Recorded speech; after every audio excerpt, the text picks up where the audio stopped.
What does it even mean to read with your ears? Welcome to the depths.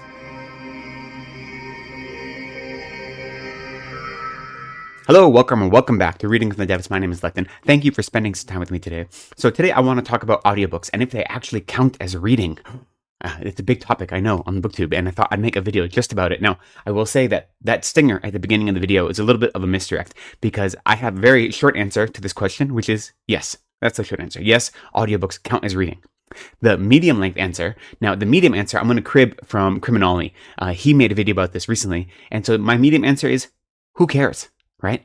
Now, the longer answer, and the less kind of playful answer is, when we talk about something counting as reading, I think that's a really interesting language and a really idea that we're going with. What do you mean by something counting as reading? Who gets to make the decision? What counts? What doesn't count? And what do you even mean by it, right? Is this a way to divide readers against non-readers? Are you creating that bifurcation? And if so, who is being served by that bifurcation? What is it doing besides inflating some people's egos and leaving other people out? Like, how is that useful in any way? So that idea of counting and what does it mean to count as reading? And what is the utility of that? I think that is worth investigating. Now, if you are doing some sort of reading challenge and, gamifying your reading or doing a challenge is useful for you, it makes you more inspired to read, then that's great. But guess what? If you're doing that, you get to make the rules. You get to choose if audiobooks count for you or they don't count for you because you are the one choosing to, enumerate your books in that way. For me, when I track the books I read and how many books I read, but not because I'm doing a challenge of any sort, just because I like to see how much I read in different genres and what periods of the year are heavier reading times for me than others. So I don't really keep track as a challenge, right? But when I used to, trying to hit a reading goal, I had arbitrary rules as well. So for instance, if I read a single issue of a comic book, that wouldn't count. But if I read a trade paperback where there were 5 comic books, 5 issues combined, that did count. And so if I read 5 single issue comic books, I counted that as 1. That's just an arbitrary rule that I made up because that felt right for me when I was doing that counting. But if you have some sort of challenge, you get to make the rules.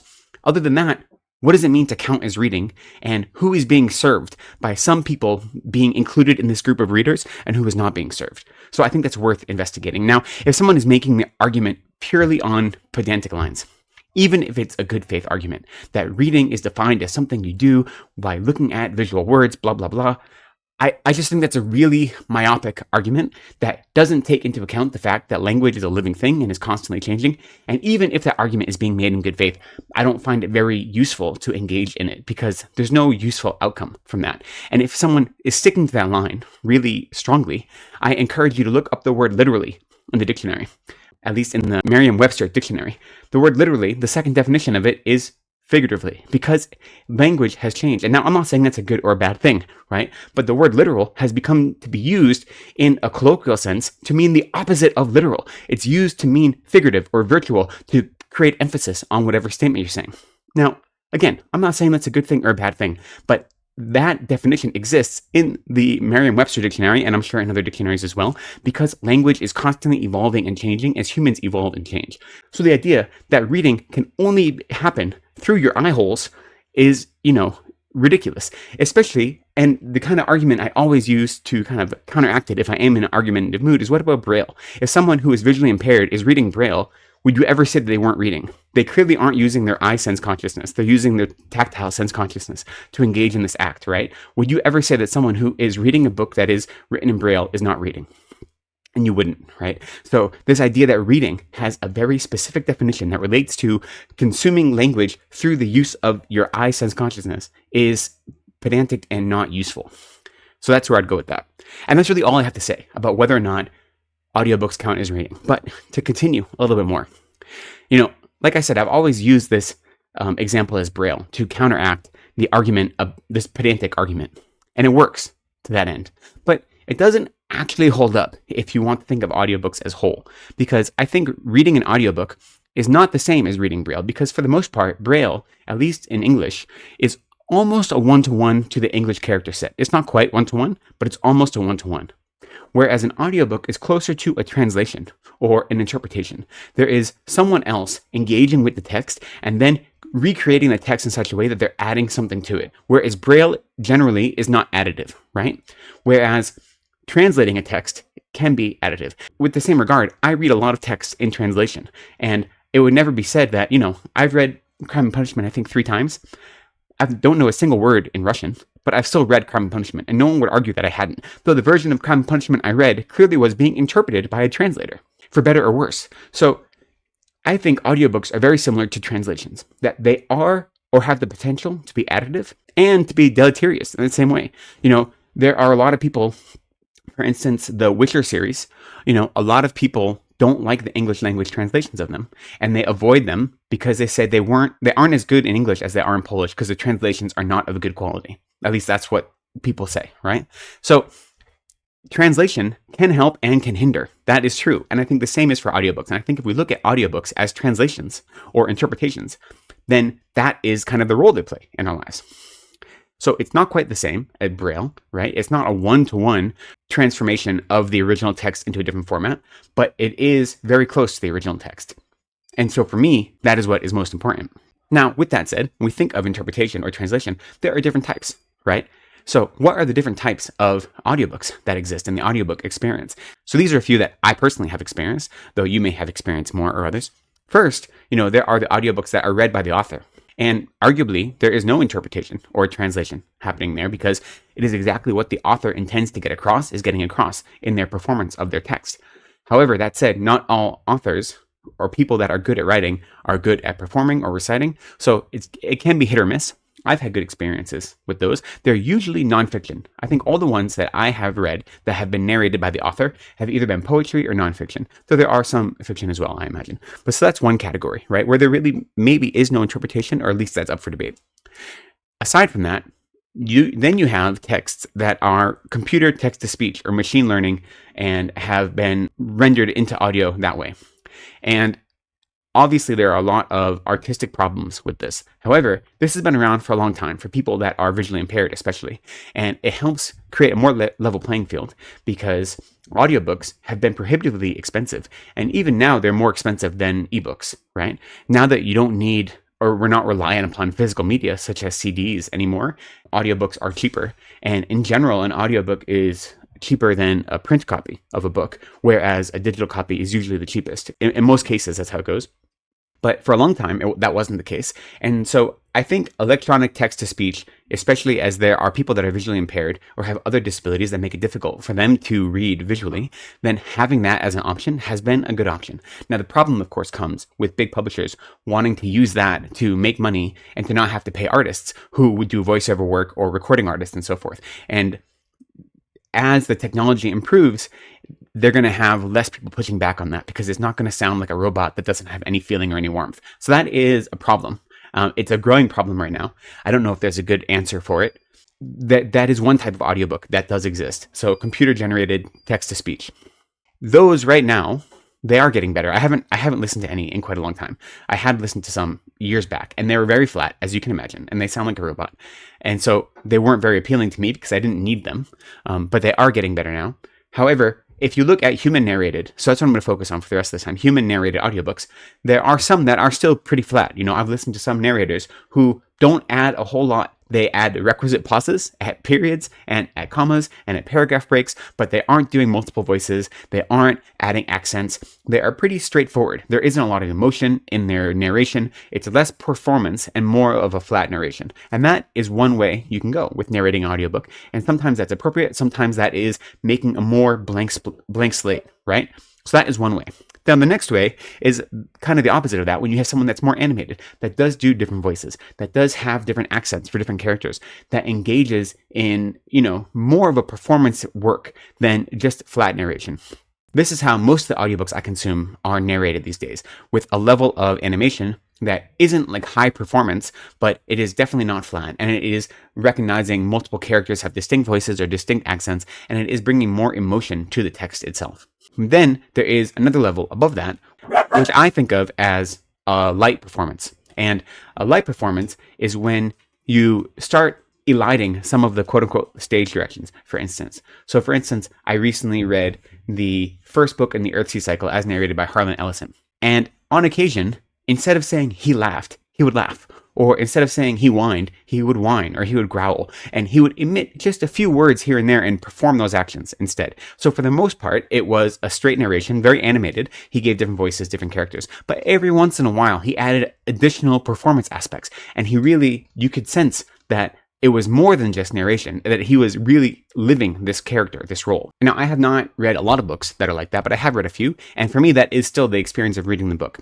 There isn't really any distinction when I read a book that way, even if there are a few words that are missed out here and there. And that one, I only noticed it because I was doing immersive reading, so I had the book in front of me while I was listening to the text, and I noticed that on occasion, he would just laugh instead of saying he laughed, and so forth. So for me, that still has the same experience as reading the book. Now, there is one level above that, which is like a full performance, often multicast full performance, where a lot of the narration is edited out. And these are like radio plays, and they still happen, not as often, but there are some. I remember listening to a podcast, and the host was saying there were two different versions of an ebook or of an audiobook, and one was an hour shorter than the first one, and she couldn't figure out why. And then when she was listening to it and trying to read along, she realized it was because it was an audio play, essentially, where a lot of the narration and quote-unquote stage directions were cut out and were filled in through the performances of the characters. Now, this is a little bit of a different beast, right? I still think it counts as reading because I think that is an arbitrary line to make, and what it means to count or not count, I think, is all made up in our minds. But it is a different experience when there is actual text that is being excised in favor of performance, right? And so, whenever you have an audiobook that is like that, it's going to be indicated as such, right? You'll always know before you start an audiobook what level of performance is going to happen generally. So those are the different types of audiobooks that I have listened to. And within that, of course, you can have a single narrator or multiple narrators. Now, I tend to prefer a single narrator and one who is doing voices and not going over the top with voices, but doing voices or accents or characters and enough to create a distinction across your characters, but isn't, going overboard. That is kind of the sweet spot for me. Though I did read at least one book that had two narrators because every chapter moved back and forth between two different perspectives, and I thought that was effective, and I enjoyed that. Now, I've read another book where there were multiple narrators, I think 5 or 6 different narrators at least, because there are many perspective switches, and it was a little bit chaotic for me. So it didn't work for me as well, because it was just a little bit too much. However, the way I read, it didn't work for me. I think they did a good job in that particular book. It just wasn't a style that was conducive to my reading habits, but for some people it could be. And I appreciated the inclusivity by having multiple narrators in it. So that is another thing to consider about how your reading habits are going to align with the type of performance style that the audiobook presents. So those are what I've experienced as different types of audiobooks, right? Going from flat computer narrated or text to speech audiobooks all the way to full on performance audio plays, and then with author narration somewhere, mixed into that zeitgeist as well. My experience reading, I started listening to audiobooks really only this year. I had read audiobooks in the past. Maybe I'd say before this year, I'd maybe read 3 books total using an audiobook, because that was back when you had to get CDs, right? And you have to get a dozen CDs out of the library or something. And I've never bought any, but I had borrowed some from the library. I think maybe 3 total, probably. But this year, what happened at the beginning of this academic year, I basically hadn't done any work over the break. So when the academic year started, I was over my head, right? I didn't have any free time to read. And the time I usually dedicate to listening to podcasts, which is when I'm doing chores or when I'm eating my meals or preparing my meals, I switch to audiobooks. And I wasn't able to switch one-to-one, right? Because a lot of the time, like when I'm doing certain chores, I do need to pay attention to what I'm doing. And I can do that while listening to a podcast because I don't need to be fully immersed in the podcast, but I do need to be fully immersed in an audiobook. So I couldn't switch all of my podcast listening time to audiobooks, but I could switch a lot of it, like especially the times when I eat and when I prepare my food and so forth.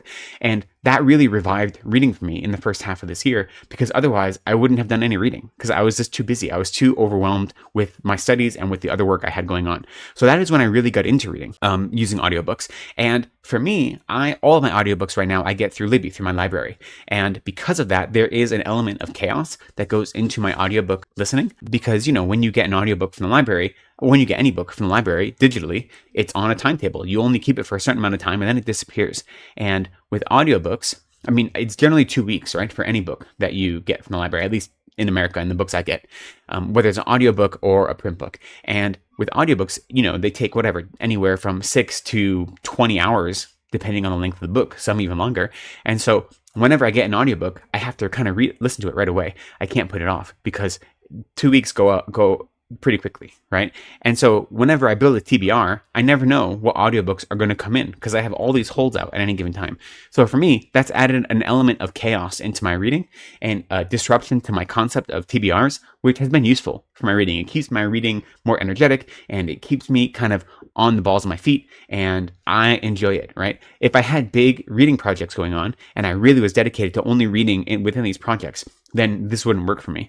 In which case, I would either have to, if I wanted to continue audiobooks, I would purchase them, and so I could read them at my leisure, or I would just, put off the holds at Libby and figure out a new way to do it. But for right now, this little amount of chaos that comes in is really helpful for my reading. It keeps my reading fresh. And so I want to end this with just thinking about some of the drawbacks and then some of the pros. So pros and cons of that I've experienced while reading audiobooks. As far as a drawback, right? In my experience, the capacity to be distracted is basically the same as a print book. And I don't know if you've had the experience, but especially when you're tired and, it's coming up to bedtime or nap time and you're trying to read and you have to reread that same paragraph over and over and over again. You realize you have no clue what's going on. You have to put the book down. I've had the same experience with audiobooks, right? Where all of a sudden you're like, oh, wait a second, I'm in a new chapter. Okay, I have to go back, put this down, pick it up tomorrow. So for me, print books and audiobooks both have that capacity. If I'm tired and I'm not paying attention, I can get distracted and lose my place. So at least for me personally, I don't think that is a bigger distraction with audiobooks than it is with print books, though for some people I understand it might be. The only real drawback I've experienced is that I want to be able to annotate my books. I want to be able to quote my books. Even if I have a journal, to write down a quote from the book is much harder in an audiobook. I want to be able to reread passages. I want to linger. I want to be able to pause for reflection. And all these things you can do with audiobooks. It's just more difficult, right? It's much easier with a print book, whether it's an ebook or a paper book. That's the biggest drawback for me, is that I want to be able to take my time with some books, and audiobooks, it isn't impossible. It's just more difficult to do, at least at the state the technology is right now and the interfaces you need to use to engage with this technology. It's more difficult to pause, to footnote, to make bookmarks, to reread things, to linger, to reflect. And so that is the biggest drawback for me. Now, I don't want to do that with all my books, right? So in that case, it's only a drawback occasionally, but when it is a drawback, it is. So for instance, recently there's one book I read, To Save and Destroy, Writing as an Other, and this is a collection of essays by Viet Thanh Nguyen. And I listened to that via audiobook. He narrated it. I thought he did a great job. These are essays, or lectures rather, that he gave at Harvard. So him narrating it was perfect because he also gave these lectures in person, but I wanted to have them in front of me. I wanted to pull out quotes. I wanted to highlight. I wanted to annotate. So I'm going to have to get a physical copy of that book because the audio reading experience didn't fulfill my experience the way I wanted it to. But that's only because there's certain things that after reading that book and hearing the things he has to say, I was so moved by it. I want to hold on to them, and I couldn't hold on to them in the same way in an audiobook. But that's very rare, right, for me. But that is one possible downside. The other downside is that sometimes just the narration isn't good. That happens, right? That happens with all of our media in general. So that does happen on occasion, but it's not something to hold against audiobooks as a whole. It's just every once in a while, that's what you get. And other than that, I haven't experienced really any drawbacks to reading via audiobook. So for me, the drawbacks are really limited. When I read an audiobook versus when I read a print book, my retention of the book is the same, right? And my memory of the different characters and of the plot and all these things is more or less the same. I haven't noticed a difference, especially because there are some books that I've read partly in audiobook and partly in print and partly in immersive style. And I haven't noticed that I engage with the book differently or I have a different retention of the book due to one style or another for most of the books I read, for fiction and novels in that case. So for me, the drawbacks are very few. Now, for pros, I think obviously the accessibility is huge, right? That it allows people that are visually impaired to read in a way that they wouldn't have had before. And never mind people that are visually impaired, but so for instance, when I travel to teach, it's a 7-hour trip in both directions, and I go on a Saturday and I come back on a Sunday, and I have 2 teachings in between. So that's 14 hours of travel in the span of 2 days. And I usually read when I'm on the bus. I travel mostly by bus, but especially on the way back, I am exhausted. And even if I have the mental space to read, the energy it takes to actually physically engage with a book or to even read on an e-screen, it exhausts my energy in a way that an audiobook doesn't. So I'm not falling asleep, but I don't have to expend the same type of energy, right? All I need to be able to expend is mental energy into engaging with the text as I listen to it, which is much different, at least for me in those circumstances, than physically reading a book. There are occasions where the act of visually reading is just difficult, and I don't have the bandwidth for it, but I do have the bandwidth for audio reading. And so in those cases, I really celebrate that opportunity. Another pro is that good narration can bring a story to life. And now this is an interpretation, like I said, right at the beginning, right? This is the narrator choosing how they are going to interpret the text. And now often this is done with the blessing of the author. Often the authors are very happy with the narration. And so again, this concept of interpretation maybe becomes mute when the author celebrates the narration done. But regardless of that, it can bring a story to life in a way that I think is really meaningful and can be immersive. I recently read a book this year that was written in the second person, and having a second person narration narrated to you is really inviting, right? It was really fun. It's a novella, so it wasn't very long. And just to experience that book as an audiobook, I thought was like a revelation, right? So sometimes it can make you more immersed in the book, and it can invite you deeper into the reading experience. That's on occasion. And then another small silly thing has to do with pronunciation. Now, if you are someone like me who read a lot as a child, you'll find out when you get to high school or college that there are words you thought you know, but then when you tried to say them out loud, everyone laughed because you said them in some ridiculous way, because you'd read them on the page so many times, but you never actually heard them out loud. And so it's sometimes nice just to hear things pronounced that you wouldn't have known otherwise. And then I guess the last reason is just variety, right? Having a variety to your reading, I think, is really important. People talk about reading slumps all the time. And one of the best ways to get out of a reading slump is to have a variety of types of books you read, but also a variety of reading styles, right? And audiobooks can be that. They can add variety, they can add flavor. For me, like I said, since I get my audiobooks in the library, they add chaos. And those are all pleasurable things to me. They make reading more exciting. They make it more alive. And so for me, those are the benefits. They far outweigh the cons. And the idea that audiobooks don't count as reading is foolish. And I'm really happy to have them in my life. But I would love to hear what your opinions are. What do you think about audiobooks? Are there any other types of audiobooks that I haven't mentioned that you've experienced? Have you had good or bad experiences with them? What about other pros or other cons maybe that I hadn't thought of? I'd love to hear all your thoughts down below in the comments, but for now, I'll say thank you for spending some time with me. I appreciate you. Please be kind to yourselves, take care of each other, and go slowly.